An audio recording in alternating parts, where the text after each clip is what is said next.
The first thing I noticed about Willow's End was the silence. Not the peaceful kind you find in the countryside, but a heavy, watchful quiet that pressed in on the car as I rolled down Main Street. My tires crunched over gravel, the only sound for miles, and every house I passed seemed to be holding its breath. I'd driven nearly 8 hours to get here, chasing the promise of a fresh start after a year that had left me raw and restless. The town's website had boasted about community spirit and old-fashioned values, and I'd convinced myself that was exactly what I needed. Somewhere small, somewhere safe, somewhere I could finally breathe.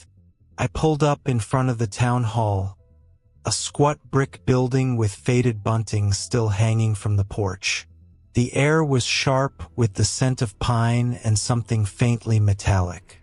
I stepped out, stretching my legs, and tried to shake off the feeling that I was being watched. Maybe it was just nerves. Maybe it was the way the curtains in the nearest house twitched as I locked my car. I told myself it was nothing. Inside, the town hall was cool and dim, the kind of place where every footstep echoes. A woman in a blue cardigan sat behind the front desk, her smile polite but tight. "You must be Alex," she said, glancing at a clipboard. "Welcome to Willow's End. We've been expecting you." She handed me a thick envelope stamped with the town's crest. "Your welcome packet. Everything you need to know about living here is inside." I thanked her, but she was already looking past me, eyes flicking to the window as if checking for something. I stepped outside, envelope in hand, and leaned against my car. The packet was heavier than I expected. I opened it, expecting the usual maps, coupons, maybe a list of local businesses. Instead, the first thing I saw was a sheet of paper titled "Rules for Residents." The font was old-fashioned, the kind you'd see on a warning sign. There were 10 rules, each one more peculiar than the last. Rule 1. Never leave your porch light off after sunset. Rule 2. Always greet the mailman by name, even if you don't know it. Rule 3. If you hear knocking after midnight, do not answer. Rule 4.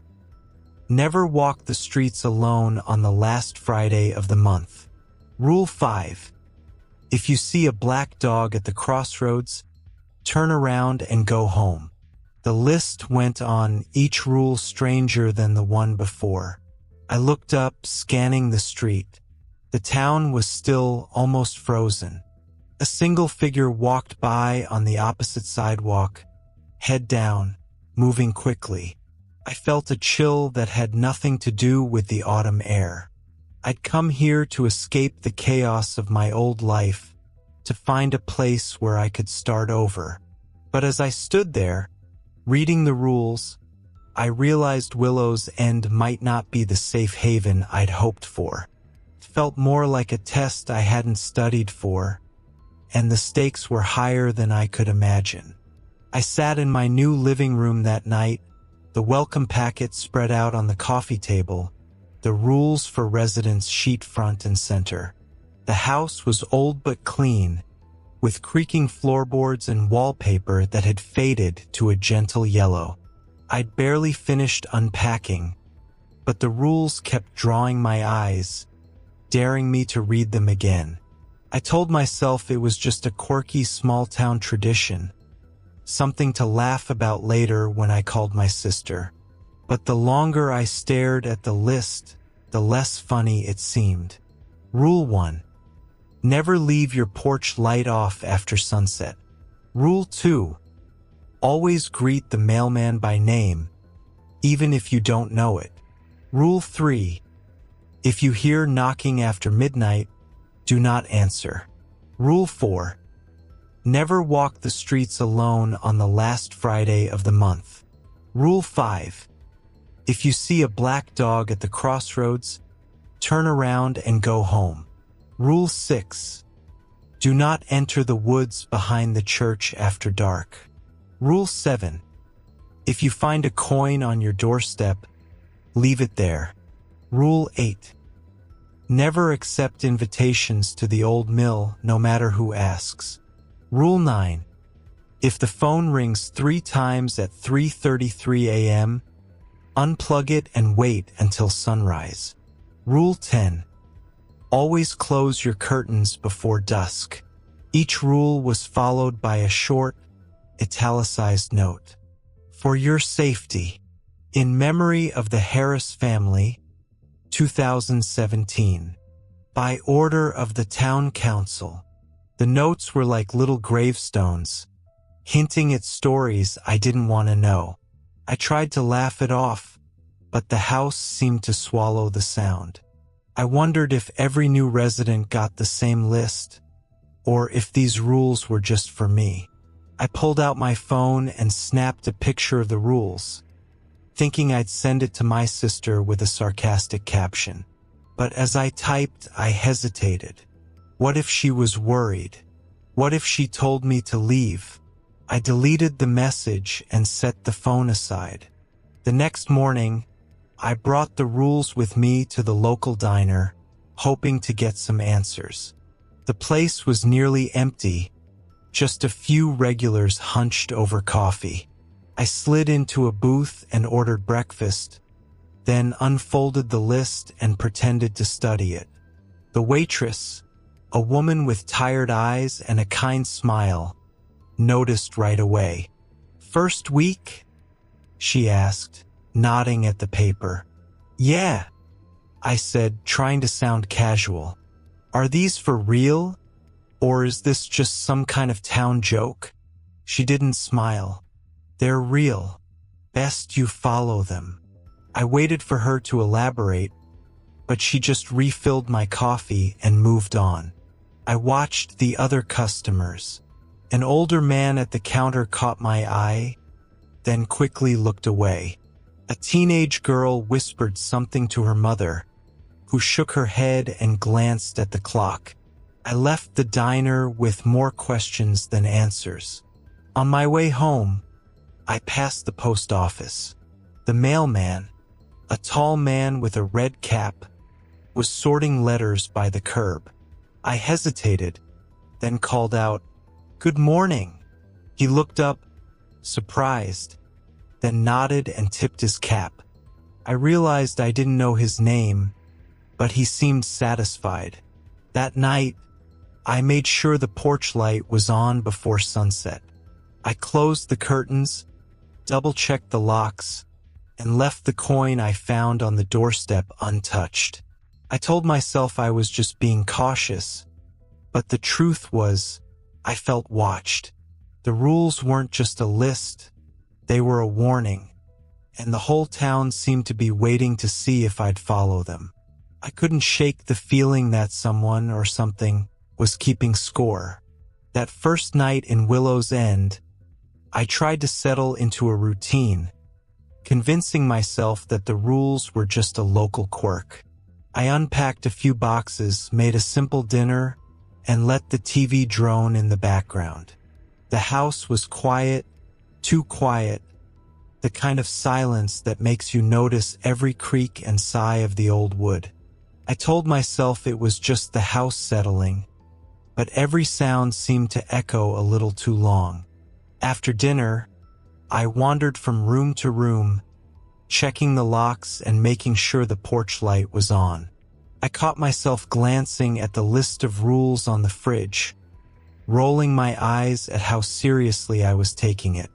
Still, I closed the curtains before dusk, just as the last line instructed. The sun dipped below the trees, and the street outside faded into a blur of shadows. I tried to distract myself with a book, but my mind kept drifting back to the rules. Why greet the mailman by name? Why never answer a knock after midnight? I wondered if the townspeople were watching, waiting to see if I'd slip up. The thought made me uneasy, but I pushed it aside. Around 10, I stepped onto the porch for some fresh air. The night was cool, the air thick with the scent of pine and damp earth. The porch light cast a small circle of safety, but beyond that, the darkness felt heavy, almost alive. I heard footsteps on the sidewalk and tensed, but it was just a neighbor walking their dog. They nodded at me but didn't stop to chat. I noticed their porch light was on, too.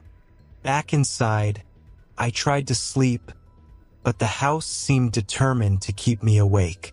The pipes groaned, the wind rattled the windows, and somewhere in the distance, a dog barked once, then fell silent. I tossed and turned, telling myself I was being ridiculous. At 12:15, I was still awake, staring at the ceiling, when I heard a soft, deliberate knock at the front door. 3 slow raps, perfectly spaced. My heart thudded in my chest. I remembered Rule 3. If you hear knocking after midnight, do not answer. I sat up, straining to listen. The knock came again, a little louder this time. I crept to the window, careful not to disturb the curtains, and peered through a tiny gap. The porch was empty, bathed in the yellow glow of the light. No one was there. I waited, barely breathing, as the knocking stopped.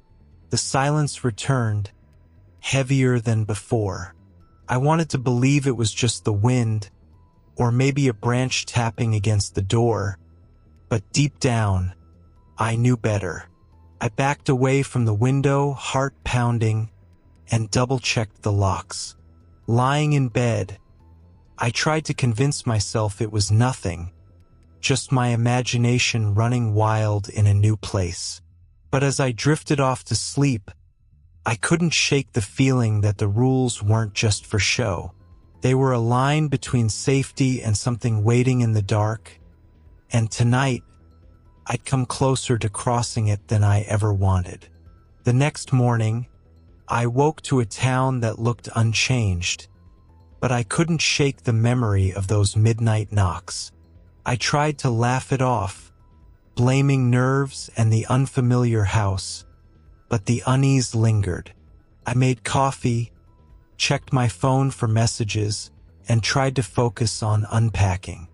The rules were still on the fridge, and I found myself glancing at them more often than I cared to admit.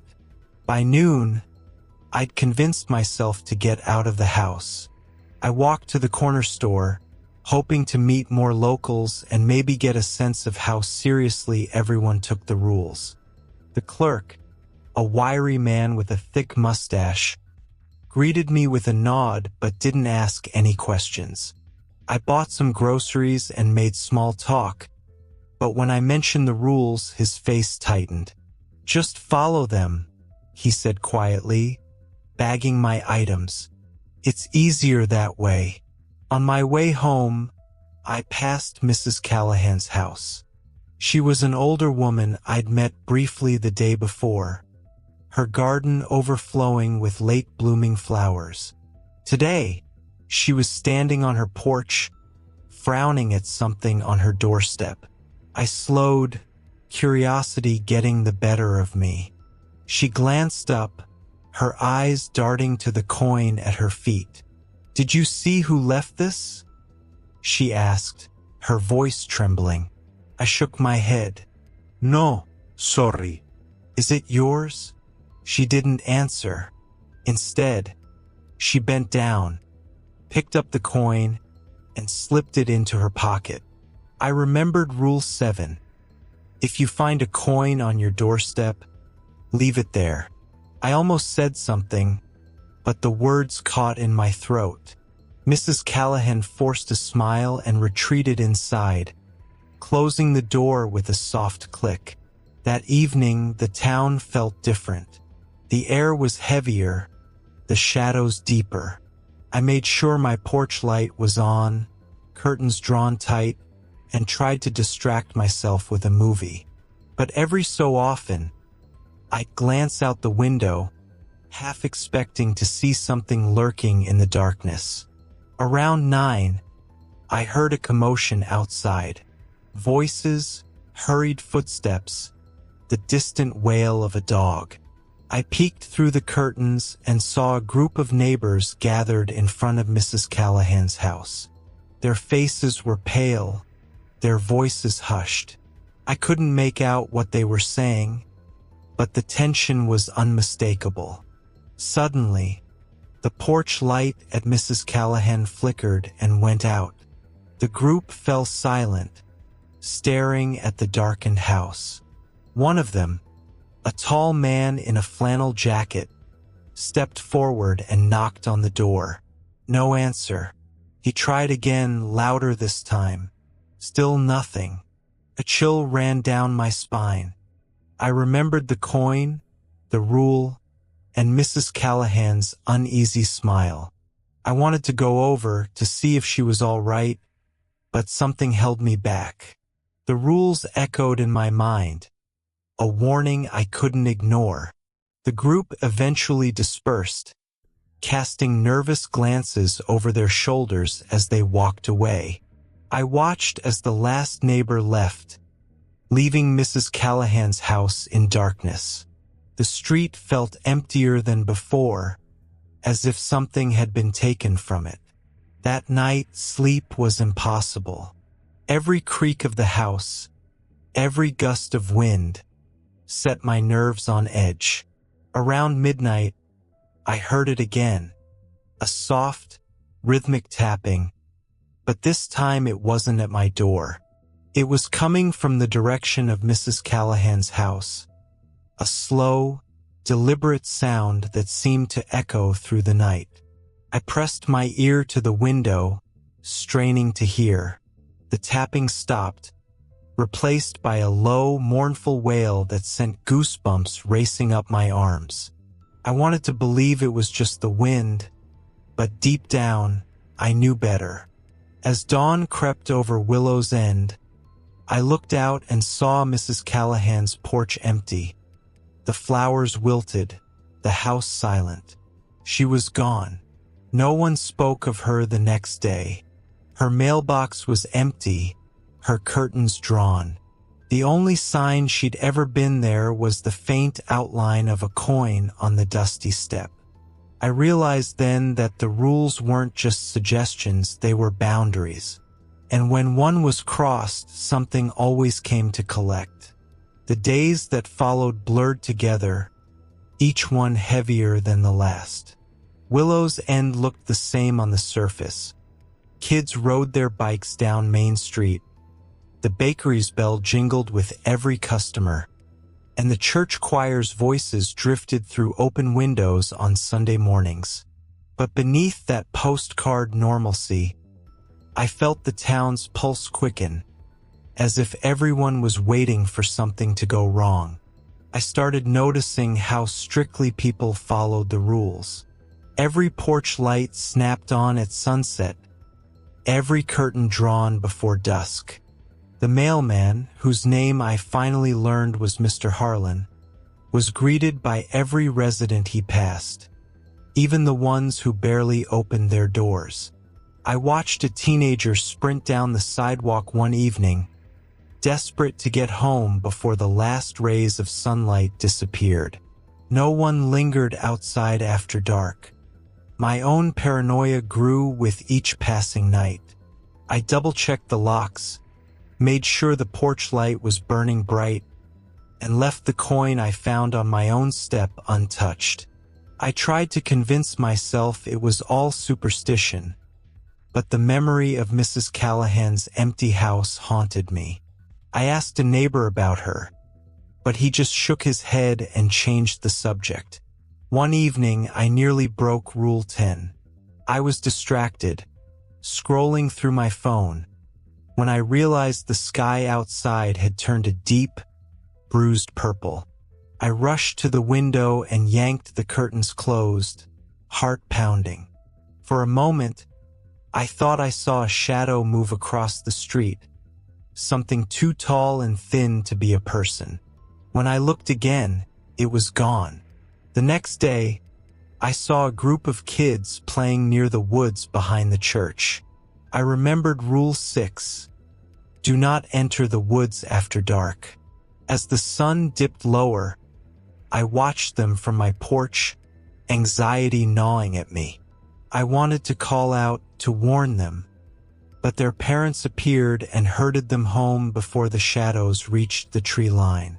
I wondered if the parents had ever seen what happened to those who broke the rules, or if fear alone kept them in line. That night, the phone rang 3 times at exactly 3:33 a.m. I stared at it, frozen, the shrill sound slicing through the silence. Rule 9. If the phone rings 3 times at 3:33 a.m., unplug it and wait until sunrise. My hands shook as I yanked the cord from the wall, then sat on the edge of my bed, listening to the darkness press in. I didn't sleep again until the sun rose. The next morning, I found muddy footprints on my porch, leading up to the door and then vanishing. I checked the locks, the windows, every inch of the house, but nothing was out of place. Still, I couldn't shake the feeling that something had been watching me, testing the boundaries. I tried to talk to the townspeople, to ask if they'd ever broken a rule or seen what happened to those who did. Most just looked away, their faces shuddered. A few offered vague warnings, "It's for your own good," or "Some things are better left alone." The only person who seemed willing to talk was the waitress at the diner. She leaned in close, her voice barely above a whisper. "You're not the first to ask, but you might be the last if you're not careful." Normal life continued around me, but I felt like I was living in a different world, one where every shadow hid a threat and every friendly smile masked a secret. The rules weren't just guidelines, they were the only thing standing between us and whatever waited in the dark. And with each passing day, I felt the line between normalcy and horror grow thinner, until I wasn't sure which side I was on anymore. It was the waitress from the diner who finally broke the silence. Her name was June, and she found me one evening sitting alone at the counter, nursing a cup of coffee I'd barely touched. The place was nearly empty, the last of the dinner crowd gone, and the only sound was the hum of the refrigerator and the soft clink of her rings against the mug as she refilled it. "You look like you could use some company," she said, sliding onto the stool beside me. Her eyes were sharp, the kind that missed nothing. "You're not sleeping, are you?" I shook my head, surprised by how easily the truth came out. "Not really. I keep thinking about the rules. About Mrs. Callahan. No one talks about her anymore." June's face tightened. "That's how it goes here. People disappear and the town just moves on. It's easier that way. Safer, too." I hesitated, then asked, "Do you know why the rules are so important? What happens if you break them?" She glanced around, making sure we were alone. "I've lived here my whole life. My mother did, too. The rules aren't just old wives' tales. They're the only thing keeping this place together. There's something about Willow's End, something that draws things to it. Things that don't belong in the daylight." I leaned in, my voice barely a whisper. "What kind of things?" June's gaze grew distant. "Shadows that move on their own. Voices that call your name from the woods. Sometimes, if you're out after dark, you'll see people you know who aren't really people at all. My mother used to say the town sits on a thin place, where the world is worn thin and other things can slip through. The rules are like stitches holding the fabric together." A chill ran through me. "Has anyone ever tried to leave?" She nodded. "Some do. Most come back. The ones who don't, Well, sometimes we find their cars on the edge of town, doors wide open, keys still in the ignition, but no sign of them. It's like the town won't let go, or maybe what's outside is worse than what's here. I thought of the coin on Mrs. Callahan's step, the muddy footprints on my porch, the phone ringing in the dead of night. Why me? Why now? June shrugged.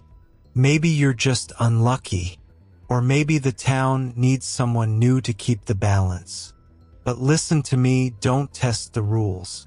Don't go looking for answers you don't want. There are things here that remember when the rules were broken, and they're always hungry for another chance. She stood, smoothing her apron. If you ever need help, come to the diner.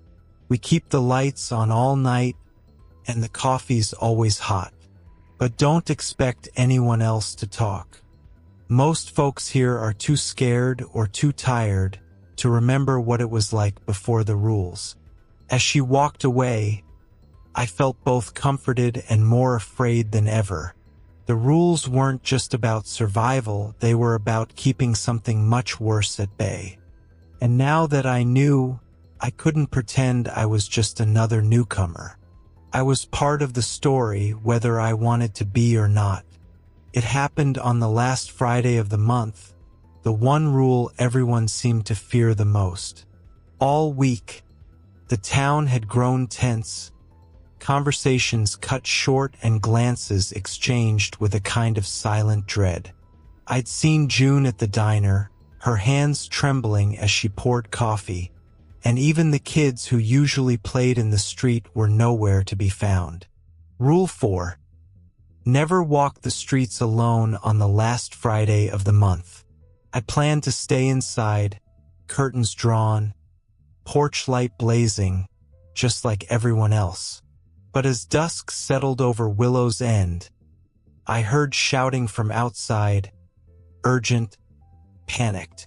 Against every instinct, I peeked through the curtains and saw a figure running down the middle of Main Street.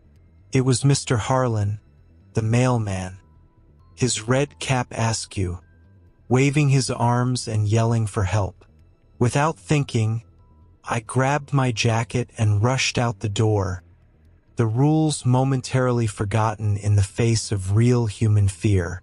The air was thick and cold, the streetlights flickering as if struggling to stay lit. I called out to Mr. Harlan, but he didn't seem to hear me. He stumbled, fell, and scrambled to his feet, glancing over his shoulder at something I couldn't see. I reached him just as he collapsed near the crossroads, gasping for breath. "They're coming," he choked out, eyes wide with terror. I broke the rule. I was late. I was alone. A low, guttural growl echoed from the darkness behind us. I turned, heart hammering, and saw shadows moving at the edge of the street, shapes that didn't belong to any person or animal I'd ever known. They slithered and stretched, flickering in and out of the streetlights, their forms never quite solid.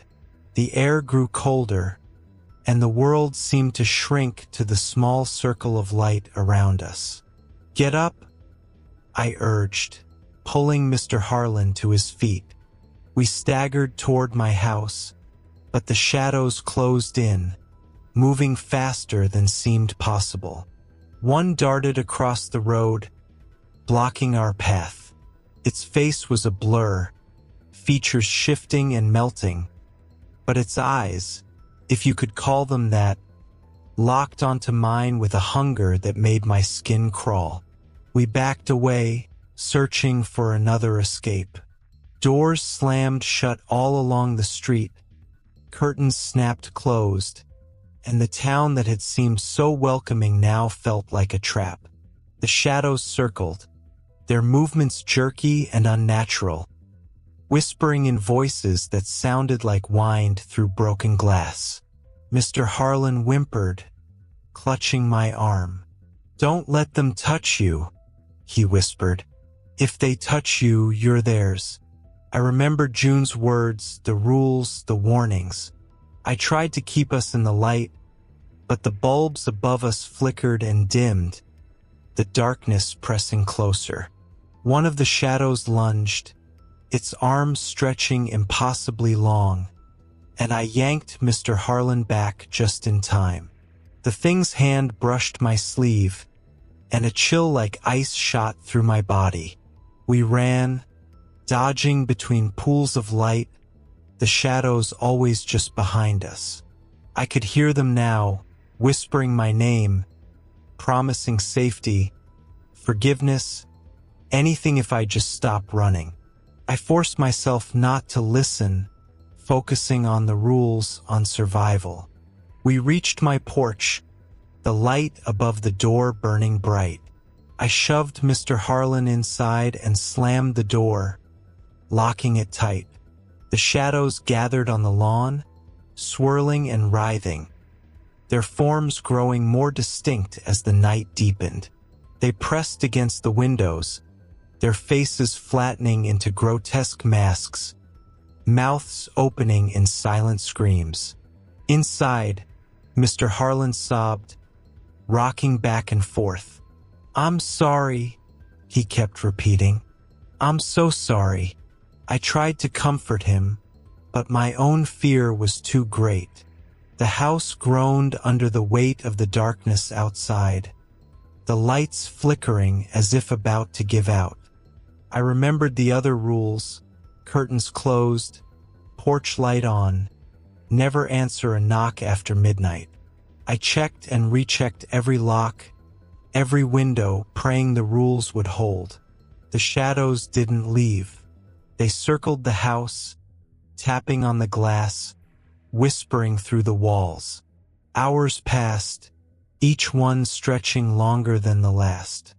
I lost track of time, lost track of myself, until finally, just before dawn, the darkness began to recede.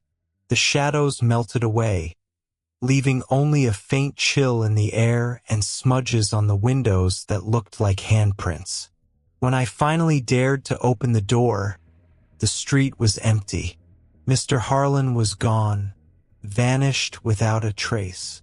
The only sign he'd ever been there was his red cap, lying in the middle of the road, and a single perfect coin on my doorstep.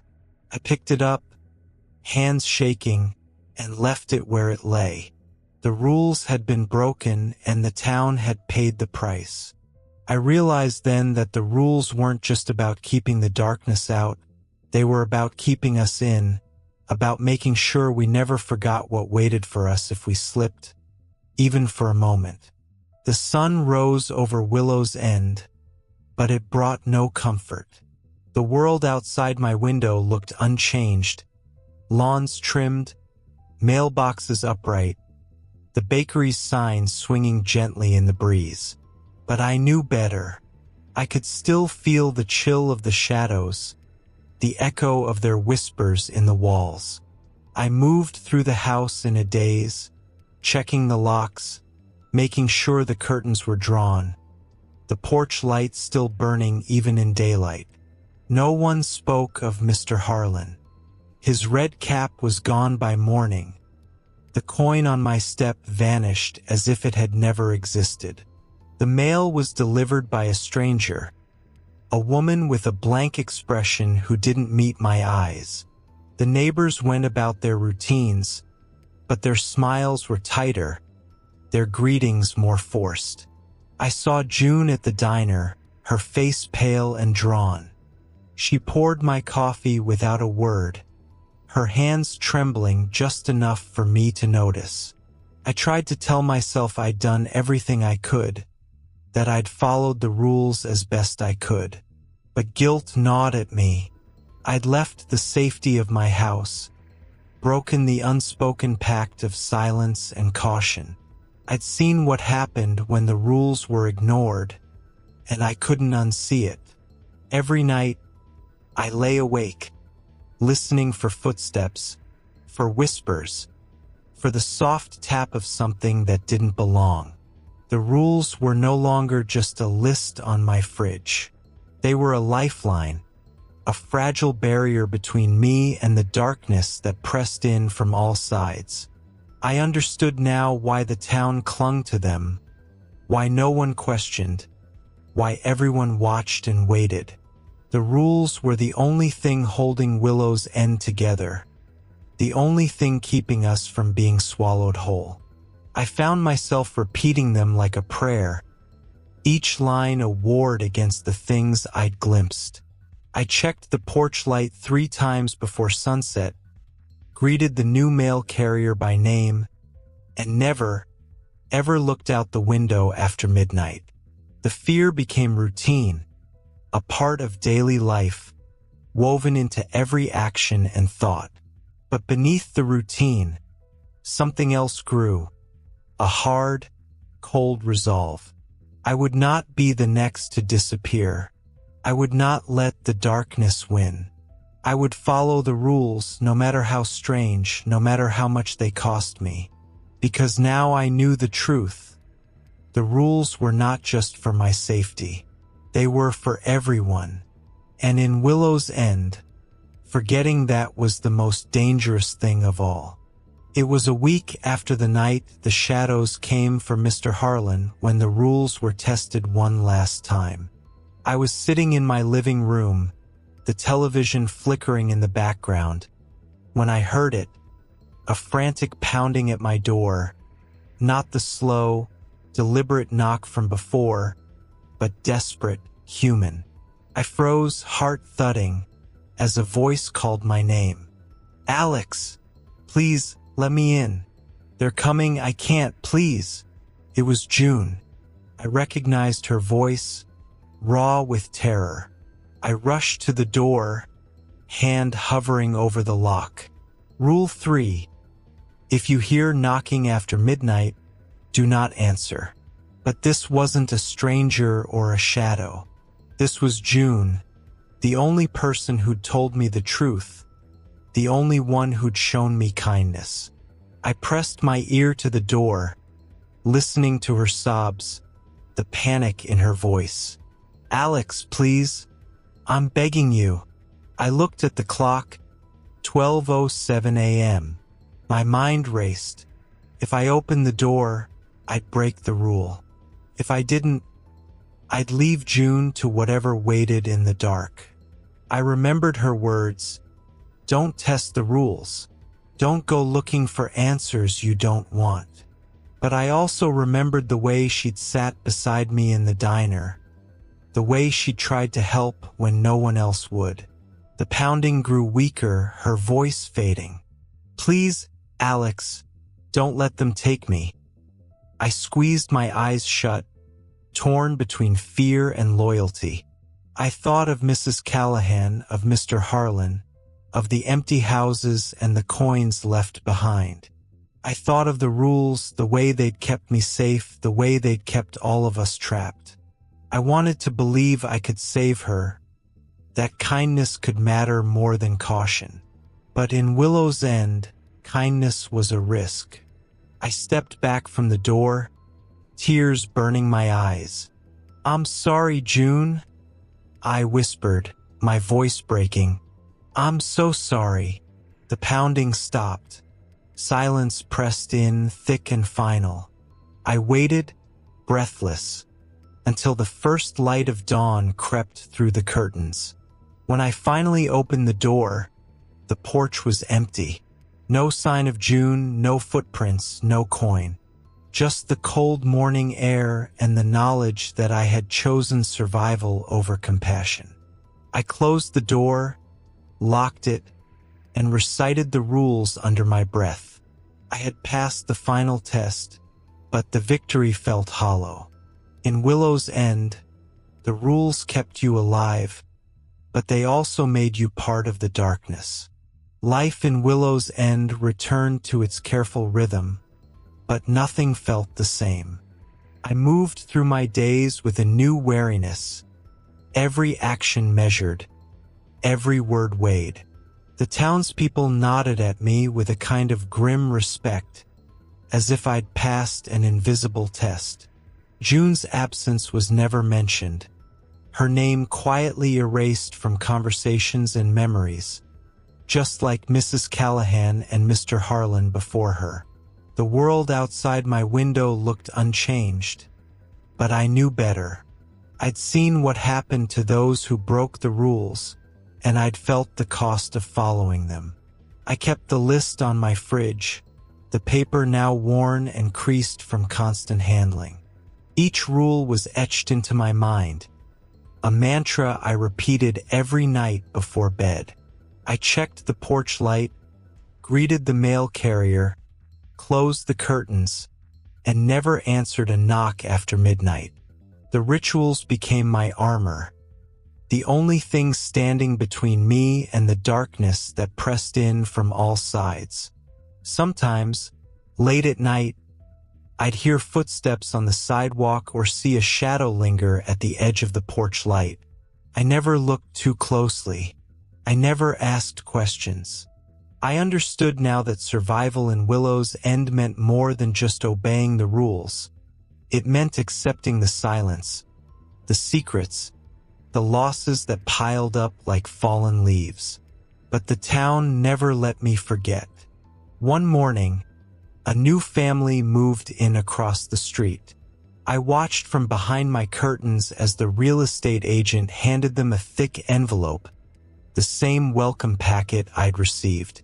I saw the confusion on their faces as they read the rules, the nervous laughter as they tried to make sense of it all. I wanted to warn them, to tell them what I'd learned, but I knew it wouldn't matter. Some lessons could only be learned the hard way.